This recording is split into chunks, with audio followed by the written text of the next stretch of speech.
TRICHOMES.com. I'm Ashley Manning, and this is Careers in Cannabis. On this show, we sit down with staffing agencies, cannabis companies, and other industry professionals to discuss employment opportunities in the burgeoning cannabis industry. Today's guest has helped usher the new cannabis age, garnering global media coverage in mainstream publications for clients like Rolling Stone, the New York Times, CNN, Fox Business, also including the first cannabis article ever published in Oprah Magazine. She's been named Forbes' 15 powerful and innovative women in cannabis. On this episode, we talk about her career path leading up to founding the award-winning prominent cannabis marketing agency. We were joined by Rosie Mattio, founder of Mattio Communications. Hey, Rosie, welcome to the show. Thanks so much for having me, Ashley. I'm excited to be here today. Awesome. Well, you're my first guest of 2021. And so I always like to start with a personal check-in. We're only 4 days into 2021, but how has it been going so far for you? You know, I'm really excited. Our agency was closed, between Christmas and New Year's, and it was such a whirlwind 2020 that I think it was great for everybody to decompress and just take a deep breath, because 2021 is going to be a crazy year. So we all hit the ground running today, and it was exciting to see like the enthusiasm of the team too, just raring to go. So that's where we're at today. Well rested for sure. So your entire team had the week off for Christmas? Yeah, we gave them the whole week off. Wow. We had toyed a little bit with, maybe, having one person per team on. But you know what? Like last year was just an intense year. We had, monumental growth as an agency, which we were excited about, but also, between COVID and just, all the unrest in the country, everybody was just exhausted. So it felt really good to give everybody a week off to just chill out. Wow. That's, I feel like, a first for the industry as a whole, for any cannabis company involved in cannabis as a startup, to be able to give their employees an entire week off. So that's I'm awesome. gratified we're able to do it. I wasn't off, but, I was checking emails, but it was good. And everyone feels very refreshed today. So we're excited for 21. Yeah, that's feeling refreshed is always really good. And I can relate as well to the not really taking time off. It's passion. I've said it on every single podcast, passion, passion, passion. And that's really right. Makes you want to work and never want to shut off work. So that's right. Well, it's great to have you here today. I've been looking forward to this interview for a while. I've looked up to you since I've been in the industry myself, and I've seen your firm grow. And I want to start with before cannabis was mainstream and why you chose a career in PR, just in general, to begin with. Yeah, so it's actually been my dream to work in PR actually since I was a teenager, and it wasn't really even my idea. I've always been an outgoing person, a communicator. I don't shut up, as everybody says. So my father put this idea in my head when I was 13 or 14 that I should really go into either PR or development fundraising, for nonprofits, because I was a communicator. I didn't really know what that was. But by the time I got to high school, we had a work-study program, and senior of high school, I interned at a PR firm, and that was in the heyday of PR. I grew up in New York City, and there's New York Magazine, and there was a whole cover story in probably 1997, 1998 about the power girls of New York City. There were these, glamorous PR girls who went out partying every night and all these celebrity events. So I interned at one of those PR firms, and I was young, and it was so much fun to be like part of this exciting industry. I mean, now that I've been in it many years, it is so much work, and it's not as glamorous as that was, but I loved it. I took to it very easily. And then when I went to college, I went to Boston University, and they had one of the top communication schools in the country. And I graduated college with a major in public relations. So it's really all I've known and all I've ever done. Wow. That's a great journey then, since you've been wanting to do it since you were 13 years old and not really knowing, and then learning and figuring it out, and just that's your niche. That's where you belong. And it does seem natural for someone who likes to talk and communicate to be in PR. So where did that go leading from college into cannabis PR? Where did that start? So I'll tell you the trajectory. So as soon as I graduated college, I took a job at a very big PR firm in New York City called Rubenstein Associates. Actually, Howard Rubenstein, the founder of it, actually, just passed away last week. And he was like a transformative figure in the PR world in general. He created this, crisis communication. He was the expert in it and really built a career around that. But it was a full service agency. I didn't even wait for graduation. You know, there's that like 1 week between like your finals and graduation. Everyone's hanging out and going out to bars. I was like, I want to start my career. I was ready. Moved right down to New York City and started my job like in June of 2003. I worked at Howard Rubenstein Associates. I worked in the media relations department and just cut my teeth there and really learned how to pitch a story. Really learned how to do PR. And then after that, I was there for about 2 years. They actually promoted me to have my boss's job. I really was into it. When she left to go to another agency. And then I was recruited to a lifestyle firm in New York City called Allison Broad Public Relations. They did beauty and restaurants and lots of lifestyle PR. And I headed up their food division. So I did specialty food, I did restaurant PR, and I worked there for a few years. And then in 2005, I got engaged and I moved out to Chicago. And when I moved to Chicago, one of my clients that I brought into the agency, which was a specialty popcorn company, left with me. And that was the founding of my own firm. So in 2005, Wow. I founded my own PR firm. And really, I worked out of my bedroom in my pajamas, and I kept like a handful of clients, mostly in specialty food. And then I got married and I had 3 children. And I stopped working for like a year or two while I was, raising them, or year 3. And then in 2012, my husband had a technology startup and I went back to work, and my specialty was food and now technology. And then this is a long story, I'm making this very long, but in 2014, we moved out to Right. Seattle, Washington for my husband's job, which had just gone adult use. And around that time, I was approached through the launch of a crowdfunding campaign for a cookbook because I had food and tech background, and it was a cannabis cookbook. And it was a short project, and when it was very successful, it was a 6-week campaign. And Mashable and New York Times and Fast Company were all clamoring to write the story about this cannabis cookbook. A light bulb went off in my head that I could bring my mainstream background to this brand new industry. And I knew it was a brand new industry because I just moved to Seattle, Washington, which I got in adult use. And I was starting to see dispensaries pop up and lines in the dispensaries. And we would go to parties and there would be, mothers who had vape pens, and it was really part of the culture there. So it was very serendipitous that we moved to this adult use state, and this project fell into my lap. And once it was a successful campaign, this light bulb went off. And like I say, the rest is history. I started networking in Seattle, and I met 3 guys who had just exited a cannabis startup called Leafly. And they were starting a new startup called Headset. And I met Cy and Scott and Wow. Brian, and we hit it off, and they became my first agency of record client. We are still with them 6 years later. And now the rest is history. We're now a team of 35 people. We have 55 Wow. cannabis clients. We're headquartered in New York with offices in Los Angeles and Toronto as well. So it's been a wild 6 years, but that's the Wow. story.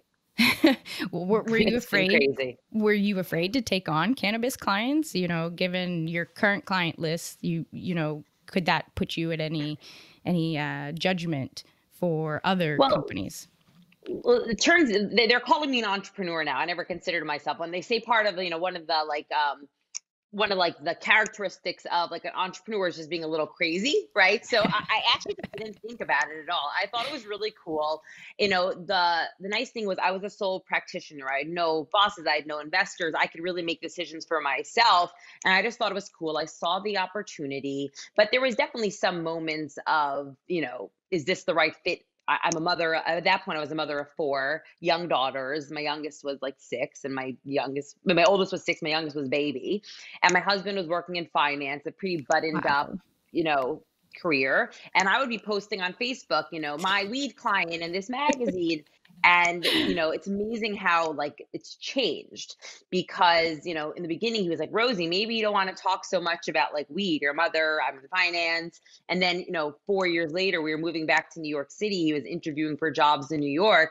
And he'd go into interviews at these other, hedge fund finance places saying, my wife is the smartest woman alive. She's got a cannabis company. So it's wild how the perceptions have changed. And also, I will say how it's changed. I had like former bosses or former employers or colleagues who heard I was like working in cannabis, and they were like, haha, so funny. You thought it was like very cute. I was Right. working in PR, funny. Now I go to cannabis conferences and there they are pitching cannabis companies. So people thought I was like a little weird, a little like crazy to do it. Now it's so, everybody's doing something in cannabis. I don't know anybody who hasn't touched cannabis in some part of their life, whether, personal, family, business, or whatever it is. So it's amazing in 6 years how things have changed. Quickly too. Yeah. Quickly. Yeah. Stigma is definitely decreasing. I can relate as well to the other people giggling or saying, "Oh, that's cute. You work in cannabis news," not really understanding what that is.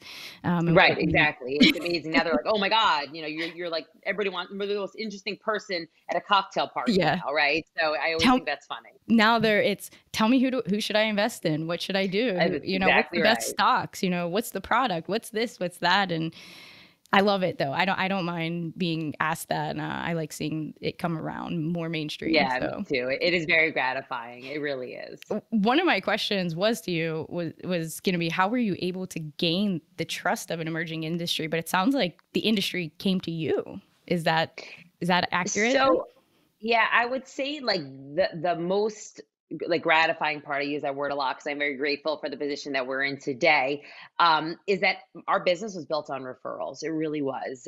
So, Headset was our first like, long-term client. And that came through somebody that I knew in Seattle who did these cannabis tech meetups, and that's how I met them.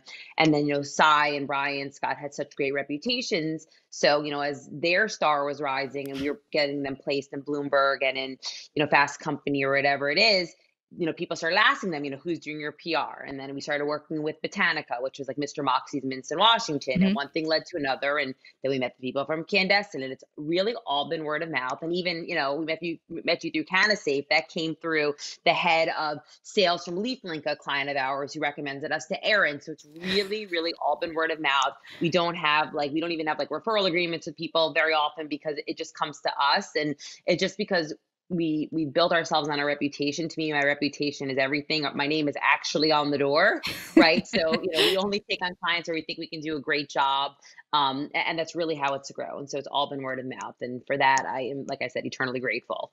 Is that traditional outside of cannabis, to PR firms being word of mouth? I mean, I guess it is, right? Because you see somebody, people hear about a company, they want to know who's doing your PR. But I just think the growth of it, we haven't done much marketing, and that's, Wow. and that feels good. That's all been, I heard you work with this person, so it's been really nice.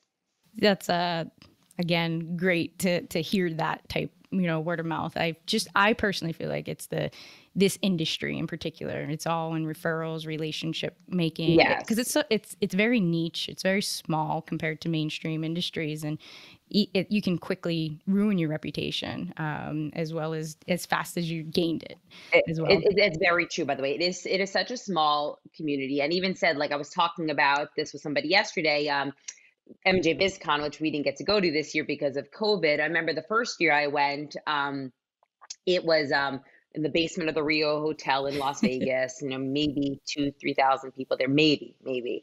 And then last year we went, there were 75,000 people. But even with the 75,000 people that were there, we would walk through the convention hall and we knew so many people. It's still so small that everybody knows each other. And that's like the most fun part, I always say. It's the relationship building because it is so new and so small. We're all building it together at the same time. You really get to know people, you get to invest in those relationships. And I will say some of my cannabis colleagues are some of my closest friends right now. And that's been the most fun part. Like, I'll go on vacation with some of the girls that I met in the space. And that, I mean, when you have this, you love your work and you love the people you work with, I keep saying that's magic. Like, what more could you want? You wake up with a spring in your step every day because you really take pride in the work you do because you love the people you work with. So 100% accurate, 100% accurate. Friend, it's your hobby, it's your passion, it's your career. It becomes an entire lifestyle for sure when you work in this industry and have a career in cannabis. So what do you feel is your most important asset that you're bringing from mainstream into cannabis, if there even is a difference? Is PR for cannabis different than PR for mainstream? Well, I think that has really been like the secret to our success. We've treated it from day one like it's any other company we would work with, right? Like, I came from food and tech background, and so I didn't pitch cannabis reporters in the beginning because I didn't know them, right? I knew the food editor at Oprah Magazine. I knew the millennial editor at Bloomberg, right? So when we came in, and like that's what I get excited about. I mean, I love endemic. I love cannabis media. Like that's our base. Like we're doing this together. We're building this Yeah. together. But we just started like we did, like I said, a little bit of craziness. Like I just didn't think twice about pitching the people I'd been pitching for 10 years in food about cannabis. So we always treated it like a mainstream CPG, startup type of business. And that's where we really, our reputation grew, because we knew where the puck was going. People wanted to be in these mainstream outlets. And because we approached it that way, it's really helped. And then I will say, yeah, I think that really is a secret to it. And then supporting it with all the cannabis media, because they really, dive deep and understand like, all the facets of the industry. So it's been a mix of that. But there is a difference, because also like, 6 years later, there's a lot of nuances in cannabis. I shouldn't say it's exactly the same, because it's not. You have to understand, like, there are some things you can and cannot say. There's some states you can and cannot even pitch media to, even today, because of the regulations. So, because we've been doing this so long, we took this mainstream approach, but we were so deeply ingrained in cannabis. We understand the regulation at every level, that we're able to bring this like experience to the cannabis companies, right? So we've seen cannabis companies go to like mainstream PR firms, and they don't last very long, because they don't understand the nuances, or what they think is like brand new and cool was brand new and cool 6 years ago. It's brand new and cool to them because they're new to it, right? So we understand how to tell a story. 6 years is mature for the cannabis market. So we know that like the fact that like, cannabis flower is still popular, right? Like it's been popular the past 6 years. So those are the nuances I think that makes us experts and specialists what we do, and why you come to us, because we straddle both mainstream and we understand the nuances of working in the cannabis space. Agree with you on that. So publicists who are looking for opportunities in newer markets, what would be some advice you would give to those publicists about cannabis? And so yeah, that's the advice I give. Like we hire we've hired I think 13 to 15 people in 2020, right? And most of that has actually been virtually, right? Because we've been in COVID. So the first day they ask me a question like, what do I need to know to be successful here? And it really is, and this is actually for any publicist in any industry. And the reason why I remember getting this job at Allison Broad PR, leaving Rubenstein, was that read. Like, you need to know what is happening at all times in the industry. And like, why does that matter? Because like I said, you come in, you say like, I want to pitch a story. I think it's really cool and new, but it's not, right? Like this story we told to Forbes like 4 years ago. So it's really understanding like what's new. It's understanding like regulations change like over time. So it's really staying in tune with what's happening on the regulatory side of things in pop culture. So read. I know it sounds like so simple, but it really makes a difference. And also you have to understand, what media are writing about, right? If they wrote about it last week, they're not writing about it again. If they haven't written about this, like how can you approach them to have them understand, why this is relevant and why this is new. So that's like the number one thing. It seems so simple. That's number one. Also just like networking and becoming a really good resource to media is my number one tip for anybody, no matter what industry you're in. I would say, reporters still come to me today and say, do you have an expert for this? And even though we have 55 cannabis companies, sometimes we might not have somebody that, fits that story. So am I going to say to the reporter, sorry, can't help you here? No, I'm going to do whatever I can to get them that source, right? So if that means going to another agency and say, hey, I know you work with this client, here's an opportunity, with Benzinga or whatever it is. And we pass it on to them. And then you become a really valued resource, right, to that reporter. So when there is time for you to pitch your story, they're going to listen to you because you are a resource to them, and then they can be a resource to you. So like that's the same things goes back to investing in those relationships, and the most important thing you can do as a publicist. Yeah, that's great advice for them. I know there's going to be a lot of people out there wanting to get a career in cannabis, and I think this is a huge opportunity for people who don't actually want to touch the plant, but really want to bring out their passion too. Because I think everybody has a touch of cannabis passion in them, whether they agree with it or not. So it's so interesting you say that as it relates to careers and hiring. Like one of the things that we you don't have to consume cannabis, right, to work in cannabis industry, right? But you do have to have some sort of passion for it. And whether it be you understand that it is, great medicinally, or you understand like the tax implications, the benefits that could do for states that are trying to fill their coffers. You have to have some sort of passion to be successful. And we just noticed this even through like our hiring, like the people who really have some sort of passion. That doesn't mean they consume every day, but they understand the value of it is like super important. And that's something we're actually looking for when we're hiring. We want somebody who really has a passion. And it can be like anywhere across the board. Maybe they just think it's a great way to make money, right? It is. So that's your passion. And you think this is the best way to do it. That works for me also, right? So that's Yeah. one thing. And the second thing I will say is, and this is a conversation I have with a lot of people, like they feel like it's too late to get into the cannabis industry. They feel like, oh, people already have jobs and how am I going to get in? It's already a big business. But no, we're only in the first inning. It's not even federally legal yet. Like we are still committing a crime every day, right? Servicing the cannabis industry. So it's not too early. So you really, if you have passion for the industry, and you feel like you've got a skill set, like the world is your oyster, and you can definitely find a role that fits your skill set. Yeah. Well, while we're talking on that note, is Mattio looking for publicists or is Mattio hiring? I always give people the opportunity to share that. We are hiring. We're hiring, for many positions. We've grown rapidly, and we always need, the resources to support our clients. So I think we have at least 3 or 4 openings right now for publicists. We don't only do PR, we do influencer, we do social media, we do investor relations. So there's jobs opening across the board for us. And anybody who's looking for a career in, marketing in the space can always feel free to reach out to careers@mattio.com, and our recruiter will review any resume that comes through. Okay. That's good. Are there other markets that Mattio is working in or just specific to cannabis? So we are mostly cannabis. Okay. We're doing some work in the psychedelic space as well, another emerging Nice. industry. We also do maintain a few clients outside of the cannabis space. For example, we work with a company called Ipsy, which is a subscription beauty box. They're a huge, direct to consumer beauty company, like a Birchbox, but bigger actually. Okay. And the reason why we do that is twofold. One is because it really helps us to understand what's happening in mainstream media, right? We need to understand like what the trends are, and we're only going to stay as good as we are as a PR firm if we really are keeping our finger on the pulse of what's happening in CPG and the rest of Right. the rest of pop culture. And two, it really it's actually like ancillary to what we're doing. If you think about cannabis as a like just using Ipsy as an example, and we work with food and bev as well, it's like there's so many use cases for cannabis for wellness and beauty. So those same editors that we're pitching for Ipsy, we're also pitching, Pop and Barkley topicals and tinctures, right? So there's a lot of like overlap because we do take this mainstream approach. Very, very smart approach.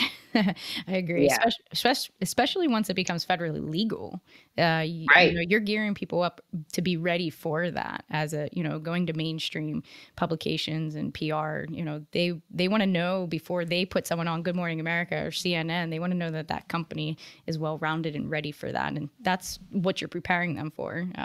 Absolutely. That is our goal. Well, that's all been really good advice. I'd love to end with anything you'd like to share with career seekers in cannabis or just career seekers in general. Those, there are 853,000 unemployed people right now. Would there be any advice you'd like to give them? Yeah, and I think we touched upon, and you brought up a good point. It's just really having a passion for something, right? Like, I'm a firm believer, actually, and the other thing, if you love what you do, you'll never work a day in your life. But no, if you love what you do, you'll never work harder than you ever worked in your life, right? So, and I Great. feel this like across, the board in the agency myself. I wake up every day like so excited to get to work, so excited to help our clients, and our team feels the same way. And I think that really sets you up for success if you really invest in your relationships, and really take pride in the work you do. Like it becomes part of your DNA, becomes part of like your identity. And like, maybe not that everybody feels like work should be their identity, but like I feel a real sense of pride that part of my identity is this company. So I think really finding a passion and just, be prepared to, especially in cannabis, be able to, think on your feet because things are ever changing, things are pivoting, regulations change. If you're somebody who's willing to roll the punches and just work really hard, cannabis is definitely a field for you. And we're hiring. We work with Banks, which is a staffing agency. They've got lots of opportunities for job seekers. So, I recommend just like, do your research, and reach out and find allies and go for it. Awesome. Well, it's been a great day. I'm happy that you joined me as my first guest for 2021.